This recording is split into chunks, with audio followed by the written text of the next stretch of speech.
Ayan. So, update lang sa studio natin. So, ayan.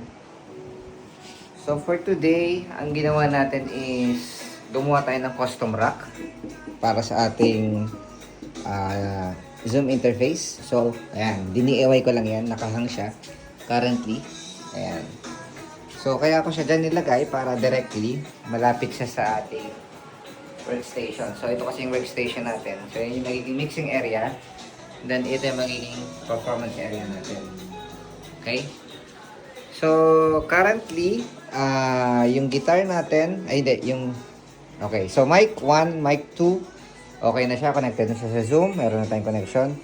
For the drum set, connected na rin siya. Ito. Sa port 9 siya, bale. Via PL to PL. Although, yung isa nating PL speaker, may PL cable medyo maikli. So, bibili pa tayo ng isa na medyo mahaba para hindi siya nakalaylay. Magkakaroon pa tayo siya ng cable management dyan. And then, for the speakers natin, ito, connected, yung master out natin, connected siya sa ating dalawang PA speaker. So, ayan. PA speaker 1, PA speaker 2. So, kinonect na natin yung patalikod doon. Ayan. So, yan yung parang magiging, feedback natin ng mga performers. So, dito yan. So, naman to, SM58. So, cardioid naman to, yung any signal na pumapasok sa likod, ibablock niya. So, yung mga nasa harap yun. So, hindi siya mag-feedback dun sa mic. Ayan. So, ngayon, currently, meron tayo sa mic, saka sa guitars. And then, yung ampli naman. Guitar 1, guitar 2. So, paano yung guitar 1, guitar 2? Yung orange amp natin, meron siyang send port. Ayan. So, send port. So, paano yung ginagawa ng send port? So, during live performance, lumalabas yung sound from the ampli. Pero at the same time, nagsasend siya ng signal papunta sa Zoom natin. Ayan. So, mangyari, from send port to Zoom line in. So, kailangan pa natin ng dalawang PL to XLR. Actually, additional one pa para sa bass. Yung bass natin for now is magiging muna. So, yung bass natin for now is magiging direct muna papunta sa Zoom. Sa Zoom natin.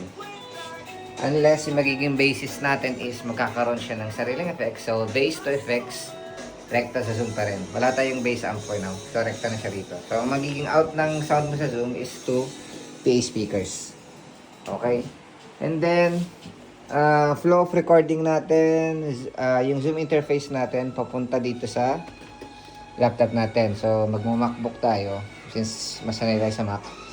And for recording tools, pinag-iisipan ko pa kung Avid Pro Tools ako or Reaper. Sa Pro Tools kasi, meron na tayong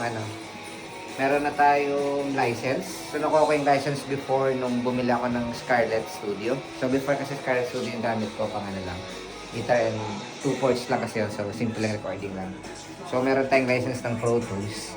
Although, parang gusto kong pag-aralan yung Reaper kasi parang mas maraming gumagamit ng Reaper. Mas common siya. Mas maraming tutorial. So, depende kung ano yung mapag-aralan natin. Mas maging hiyang tayo.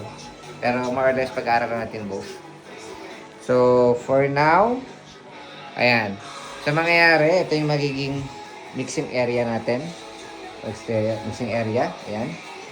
Connected sa Zoom. And then, ito yung magiging performance area. Dito magpo-perform. So, mixing area, performance area. So, ayan lang yung update natin. So, kailangan pa ng konting soundproofing nito kasi nung nagtest ako, medyo may lumalabas pa ng sound saka may pumapasok pa ng sound. So, bumili na ako ng mga soundproofing for the doors. And baka maglalagay pa pala tayo ng konting acoustic panels kasi medyo may echo pa siya. Tsaka meron pang yung highs and lows, wala pa tayong cure ng dampening ng sound doon. So, magkakaroon tayo ng bass trap dun sa mga corners pa. Sa mga corners wala pa. Ayan. Tapos baka, depende. Check natin kung ano pa yung mga kailangan. Depende sa mga susunod. So, magbigay lang ng updates. See ya.